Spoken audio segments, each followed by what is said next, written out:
Our SummerSlam coverage kicks off with the man who's been dominating, the Intercontinental Champion, Gunther. Gunther, thank you so much for the time. I want to start off with what you posted on Twitter, being the first pro wrestler featured on the cover of the biggest newspaper in Austria. How did that feel? Oh, it's great, actually. That was actually the newspaper that my family had a subscription for. So we had it in the mail every morning. So when I was growing up, I was reading it every day. When the guy called me and said, "Hey, we put you in the front on the front page," it was cool, obviously. Yeah, more like how should I say? Like emotionally fulfilling moment, if that makes sense. Of course, because it's your childhood, right? Like you're definitely putting that in the plaque, correct? Yes. Oh yeah, definitely. My mom bought a few examples of that, so yeah, definitely going to keep it. And I think it speaks to your run and kind of this legacy that you're building. And obviously, we just started Media Day. The question that you're going to get from everyone is you on this pursuit of Honky Tonk's record and breaking that. And I want to ask specifically with that, what's the proudest part of this run that you look back and go like, damn, I did that? I would think what I'm happy about, and because I started wrestling in 2005 or something, and it took me till maybe 2015, pardon, or 2016 to really break out. And through the time, I had the idea of what I want to be as a wrestler and how I want to be, and I could achieve everything I achieved with just being myself. I think that's a very cool thing, so it's kind of like a justification that my idea about this sport and how it should be, actually, that works. People like that, and it's successful. I think that's the overall part that's, yeah, very fulfilling. And of course, throughout this run, I mean, we could look at Clash at the Castle, your Royal Rumble run. You're kind of not even stealing the show at this point. Everyone expects your matches to be bangers, and I think this one with Drew McIntyre at SummerSlam is no different. To you, is there pressure to put on that great match, or it's just, no, this is the job, this is the expectation, this is what I do? I mean, yeah, I think basically that's what it is. I don't go into it and be like, oh, I don't know.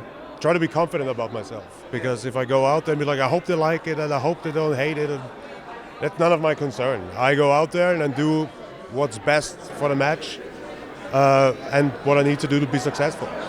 And my last question, your boy Kaiser said something.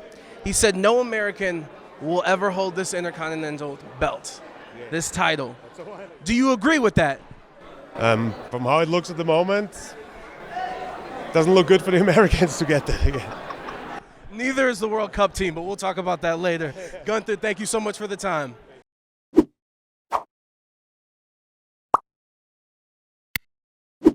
Our SummerSlam coverage continues. We're here at Media Day. I think you're a friend of the show. This is our second Media Day. We talked back in LA. Yep. I don't know if you remember, and how could you? You talked to 1,000 people since then, but I taught you something. I taught you about drip. You did. Do you remember this? I do remember that. In drip. There it is. There it is. I've never used those words in my life. You've never Lit used drip? and drip now. Well, do you know what drip is? Looking fly. This. Right? Like this. Looking. Are you about to compliment me on my drip again? Is it pretty there cool? we go. She learned the drip is impeccable. Yes. I do, just a suggestion, maybe just a 101, a big and tall. For, you know what I mean? I would like to rock that too. Oh, yeah? Halloween's coming up. You know, we're a couple months away. Zoey Stark for Halloween? That sounds like a good idea. Yeah. Well, Zoey Stark, we talked to you. It was before an NXT event. Yep. Things done changed. Big time. You're on Monday Night Raw. You're in WWE. You got the call up. If you could take us behind the scenes of getting that call and just that hour of chaos of getting the news. It was a very emotional roller coaster. You know, I've been wrestling for now 11 years. It took me 7 years to get to WWE, and then it took me another 3 because of the ACL and everything else to get called up. So through all of that hardship and all the sacrifices and all of the hard work, when you finally get your name called for your dream to come true, it's one of the best feelings in the world. No, I can't imagine. It's betting on yourself. As we sit next to Gunther, you, everyone here, we all have a journey, and it's cool to see. And that'll lead me to my next question. Kind of talk me through the difference in a show day in comparison to NXT to being on Raw and some of the differences. So for NXT, it's the vibe is completely different, and I don't know if it's just because NXT, you do have some newer people, so you have to be very, very hands-on and walk them through every single step. and that might be it. But Raw seems to be a little bit more chill right now, where you kind of go back, you figure out what you're doing, and it seems more relaxed in a weird way. It's a hard thing to explain unless you're actually back there. How does it also feel like the fancy quarterly reports came out and the WWE, the attendance is up, viewership, it doesn't matter, Puerto Rico, England, wherever you guys, like, the records are being broke. We're on fire. And there's, like, even the argument about the Attitude Era versus currently, and I don't want to get into that. The one thing I do want to ask you is, like, the energy at these shows from the fans, because it kind of seems like whether it was Puerto Rico, which I'm a big up because I'm Puerto Riqueño, whatever it is, it kind of felt like Puerto Rico issued a challenge to the rest of the world to be like, nah, if you show up at Monday Night Raw in Kansas or Cincinnati, wherever, like, you need to show out and be loud. Yeah. How does it feel performing in that? Dude, it's amazing. So the closest, the big pop that I've heard so far was at Money in the Bank when we were in, the UK. When Io went up and grabbed that briefcase, the sound was ridiculous. It was crazy. And I'm just sitting there, and, Io and I, we have history. We were tag team champions in NXT. So being able to see my old partner grab up and she being successful, it makes me a little bit emotional. I'm so happy for her, and to hear that for her was crazy. I definitely want to pop like that. So when that happens, y'all better cheer for me just like that. You damn straight. I couldn't not do this interview and not ask you, of course, you and Trish Stratus, you're living out my boyhood dreams. So I'm extremely jealous of that. But of course, just like the relationship with Trish, how helpful it's been, and maybe like something that people wouldn't expect of her personality or anything like that. She can be very sarcastic. She Canadians. Yeah. She's such a sweetheart, and she throws in these little jokes that might fly over your head, but it's kind of, she can tell if you're listening or not. If you're listening and she says it and you get it, she knows you're listening. If she says it and it goes over your head, she's like, all right, dude, pay attention. So she's very sarcastic and she's sly. And you got a million other people to talk to, so we're going to close out with this. Your goal leading up to WrestleMania is what in the WWE? I think a lot of us will say this, but main event WrestleMania. I have big dreams. I'm shooting for the stars. If you're not aiming for those, then what are you doing here? Zoey Stark, congratulations. Thank you. Thank you so much for the time. Appreciate you.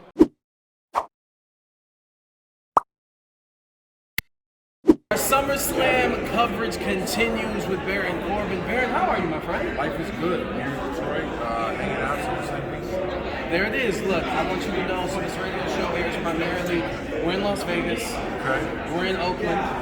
I think you know what I'm getting at. We are in the heart of Raider Nation, I should say.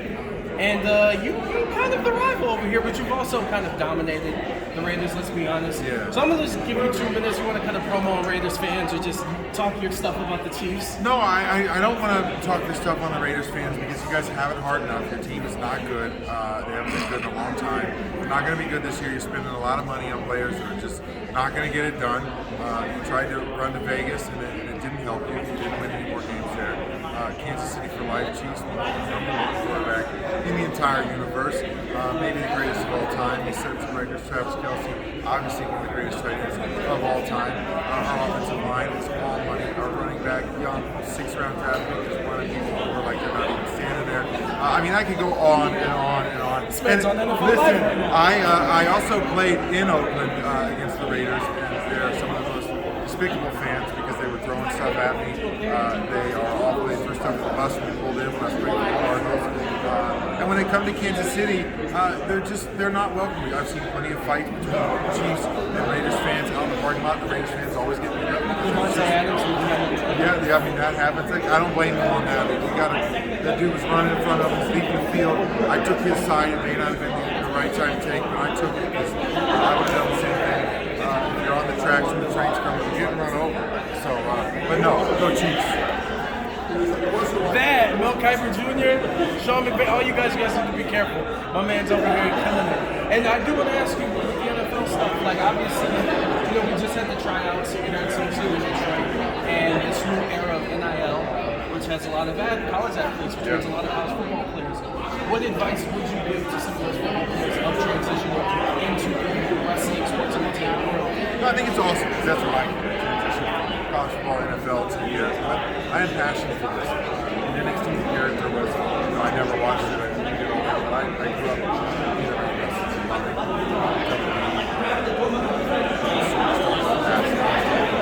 Path they paved for guys that didn't get an opportunity, guys that transition into WWE and their passion for it. They set the standard. So I think my biggest thing to guys that are coming in from football or college sports, NFL, whatever it is, have passion for this. If you don't, it's going to eat you up, spit you out. And if it doesn't, I can tolerate people coming in and tarnishing the guys before me that created a path coming from that sports world to what I've done. It's not an easy business, it's a struggle. You have to love it. You're not become a superstar. The grind, you got to love the grind of it and have passion for it. You know, they just walk through those doors. You better know those coaches. You better know who Shawn Michaels, Matt, Terry Taylor, Norman Smiley. You know, you gotta love this, and if you do, there are people like me and stuff that will do everything they can to elevate you to be a superstar in the ring, out the ring, offer advice, anything like that, if they love it and have that passion for it. So that's my biggest thing, is have that passion for it, have that respect for people. And don't use it simply as a gimmick. Yeah. You gotta fully invest yourself. And honestly, like you just talk about passion, that this question, if you appreciate is, for example, me and radio have two philosophies. Number one, just get in the building and finesse, and you have to learn to do everything. Answer calls, play the music, push the buttons, do the actual show. Like, you have to do all of that. Regardless of your career. Like, obviously, you've done a lot of different things, and I think to your credit, you've gone 110%, which is why you're still here. And you've been here quite a while, my friend, which is good.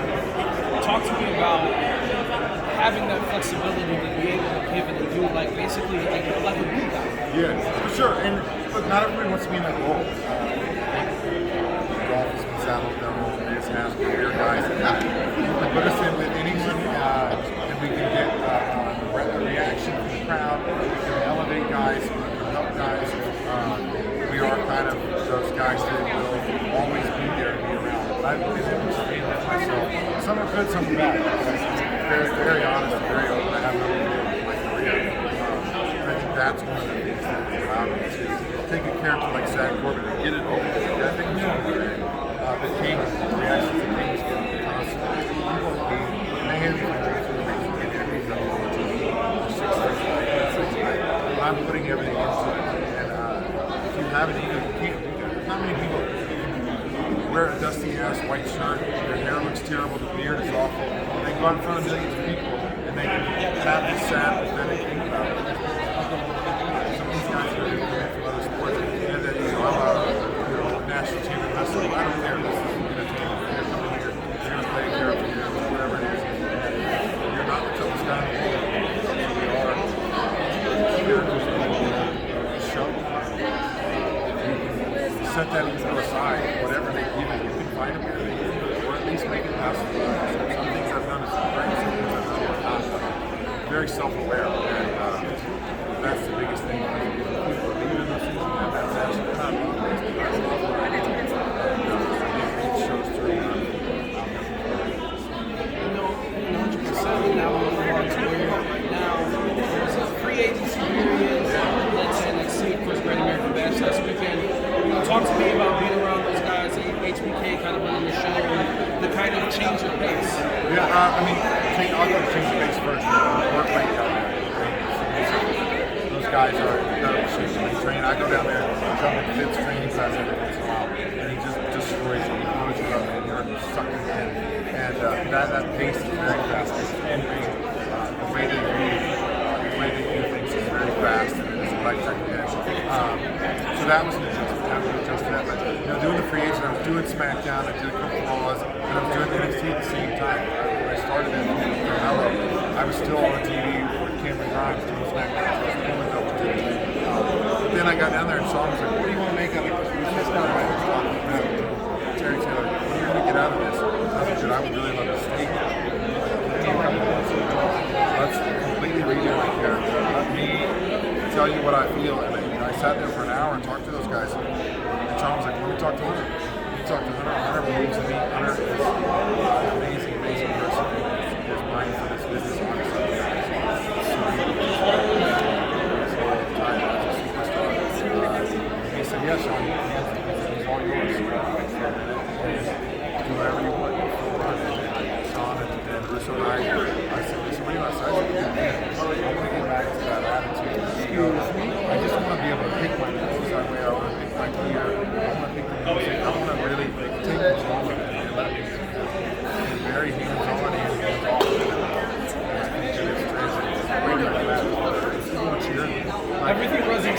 does, dude. Like, and I think the audience, as much as frustrated they are sometimes with money or whatever, they're also frustrated because they're listening to the success of the weird turn that fans have like, dude, this other bitch deserves a big run, deserves a championship. And I think that's kind of translating into this character. I've said it every promo, every word that I'm saying on TV, every part of writing there. So there is true feeling behind it. Like for 8 years I've been on the main roster as a rock and roll. I do everything that's asked of me. There's the line, I don't cross it, I'm not a squeaky wheel, I don't complain, I'm never looking on social media. And I've said, it's my time now, let me do this as me. And that's